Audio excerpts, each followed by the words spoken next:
Eccoci qui cari naviganti per presentarvi un archetipo nel Pauper che grazie al risultato di un deck builder italiano, Matteo Mazzola, ci permette di mostrare l'ennesima incarnazione di uno degli archetipi più longevi e odiati del formato, Tron.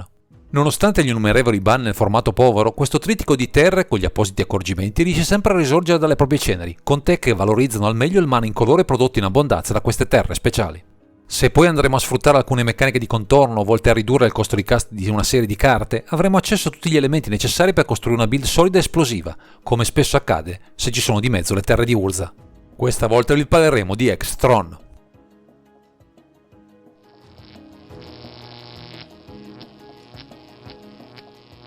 Come accennato nelle premesse, siamo di fronte a qualcosa di inedito, almeno per il momento, nello sfruttare le terre di Urza, visto che il nostro obiettivo sembra quello di utilizzare a piene mani il mana incolore, più che quello colorato, spesso poco presente in queste build. Infatti fanno capolino 3 Foundry Spector tra le 60, come enable per ridurre ulteriormente il costo di cast dei nostri artefatti, come se già avere 7 mana di terzo turno non fosse abbastanza per il formato povero. Come ulteriore strumento per avvantaggiarci ai piani ipotizzati in questa build fanno capolino 2 Fangren Marauder, che a dispetto del costo elevato si elevano a elementi per incrementare i nostri punti vita, mettendoci al sicuro dai mazzi più veloci, oltre a proporsi come un bittante di peso. Poche creature quindi, come spesso di consuetudine per i Tron deck, ma già qui si scorgono le peculiarità di questa lista che reinventa la ruota con un bel motore a reazione sotto.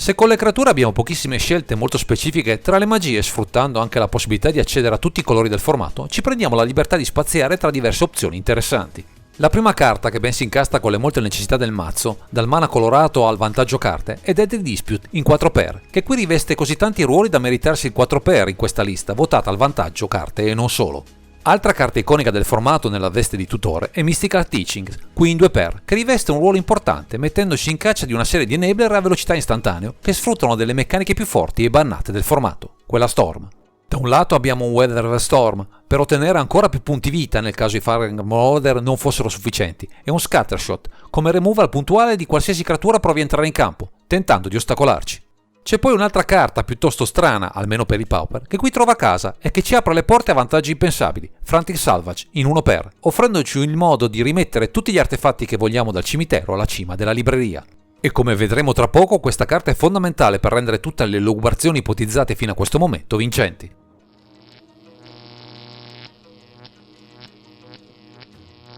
Fin qui abbiamo compreso che questo non è un Tron deck come gli altri, visto che alcune scelte puntano a ridurre il costo di cast degli artefatti, che come vedremo sono molti, spesso con un costo di cast a 1, per rendere gratuito il loro ingresso in campo. In primis abbiamo una serie di enabler con 4 Chromatic Sphere, 4 Chromatic Star e 4 Conjurer's Bubble, per pescare nuove carte con il loro sacrificio, oltre a offrirci in alcuni casi mana colorato, preziosissimo per il nostro comparto magie e creature. Analogamente per 2 mana useremo 3 Golden Egg e 4 Spare Suppliers, che si propongono vantaggi simili sul fronte del card advantage, ma non solo, con le uova pronte a darci punti vita, come se gli altri strumenti presenti tra le 60 non fossero sufficienti. Un altro sasso iconico nei suoi effetti è Ichor's Wellspring, chiaramente in 4x, perfetto bersaglio dei Deadly Dispute, per un surplus di carte ottimo per proseguire nella nostra caccia costante di magie, ma anche di altri artefatti. Passiamo ad un altro tassello, bannato nel 2020 e riportato con un on-ban nel formato nel 2022, fondamentale per la buona riuscita della build, Expedition Map, giustamente in 4x, punto focale per costruire il trittico di Tron in fretta, sprigionando tutto il potenziale di queste terre speciali.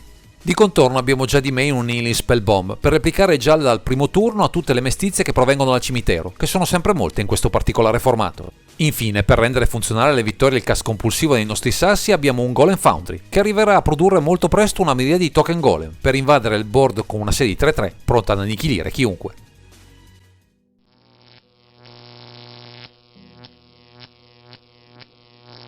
Fin qui abbiamo visto tutto il potenziale del piano Eggs abbinato alle terre di trono, in un'intuizione che valsa la prima posizione in un torneo e sicuramente farà scuola tra i tavoli del formato, ma c'è un ulteriore insospettabile finisher verso gli avversari più coriacei. Si tratta di un incantesimo, Jace Erasure, in 1x, che in combinazione con Frantic Salvage potrebbe portarci a millare un avversario fino a ucciderlo, con buona pace di tutte le tech che potrà mettere in campo per ostacolare la nostra avanzata inarrestabile.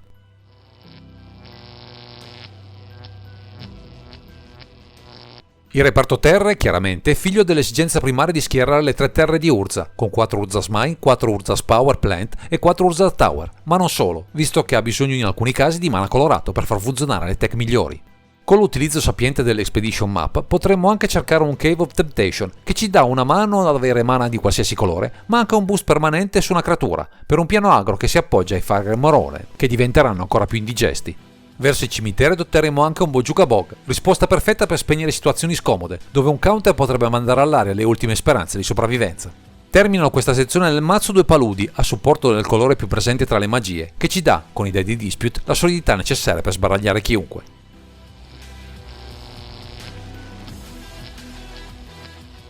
Con un piano di gioco così spinto e l'accesso a tutti i colori, è chiaro che la Cyborg si può riempire di qualsiasi risposta efficace ai matchup più complessi da affrontare, sostenendo le tech già presenti tra le 60. Come rinforzi ai pezzi già presenti di Mei avremo 2 Fanger Marauder, 2 Kneeling Spellbomb, 2 Scattershot e 2 Weathered Storm, per aumentare la consistenza di queste carte, che già di loro risolvono diversi avversari problematici senza troppe difficoltà. Contro le magie più pericolose adotteremo 3 Diures, che ben si incastrano con la disponibilità del nero in questa lista, che anche con una terra base può già replicare le carte problematiche del formato. Resta ancora spazio per qualche risposta in 1x, che va a coprire archetipi specifici come un Natos Claim, un Seren Art contro gli artefatti ma soprattutto incantesimi problematici, un Makeshift Munitions come chiusura alternativa sfruttando i molti artefatti in campo e un Serrate Arrows per rimuovere creature piccole particolarmente resilienti. Insomma, niente di particolarmente strano, almeno rispetto alle build classiche a base trono, a dimostrazione che certi archetipi sono come le idre, se tagli loro una testa, se ne riformano 2 ancora più furiose.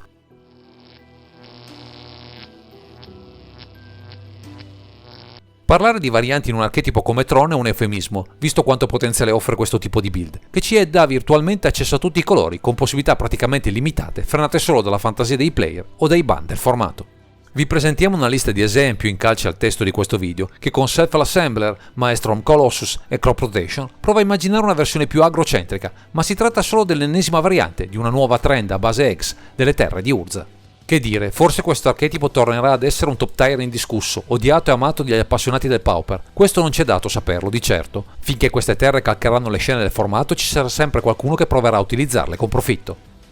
Direi che questo è tutto per questo video, grazie per averci seguito e non dimenticate di commentare, condividere e sottoscrivere il canale per ritrovarci sempre qui su Underground Sea.